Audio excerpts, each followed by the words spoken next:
നമ്മുടെ പരിതാപകരമായ അവസ്ഥകളെ കേൾക്കുന്ന ഒരു വലിയ സമൂഹം നമ്മുടെ ചുറ്റിലുമുണ്ട്. അവരാഗ്രഹിക്കുന്നത് പലപ്പോഴും നാം അതിൽ തുടരണം എന്നാണ്.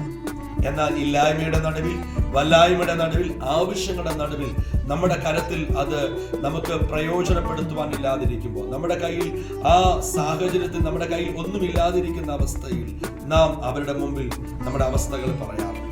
നാം വിചാരിക്കും നമ്മെ ആശ്വസിപ്പിക്കും, നമുക്കത് കൈത്താങ്ങലായിരിക്കും എന്നായിരിക്കാം നാം കരുതുന്നത്. അല്ല പ്രിയരെ, എപ്പോഴും നാം ആ പരിതാപകരമായ അവസ്ഥയിൽ തുടരണമെന്ന് അവർ ചിലർ ആഗ്രഹിക്കുന്നുണ്ട്.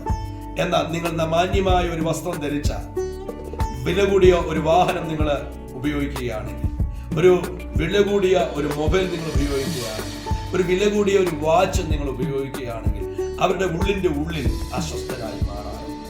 ഇങ്ങനെയുള്ളവരെ നിങ്ങൾ ഒഴിഞ്ഞിരിക്കുക. കാരണം നിങ്ങളുടെ ഇല്ലായ്മകളെ കേൾക്കാനും നിങ്ങളുടെ പരിതാപകരമായ അവസ്ഥകളെ കേൾക്കാനും കാണാനും കൊതിക്കുന്നവരെ തിരിച്ചറിഞ്ഞ് നിങ്ങൾ മുന്നോട്ട് പോകുക.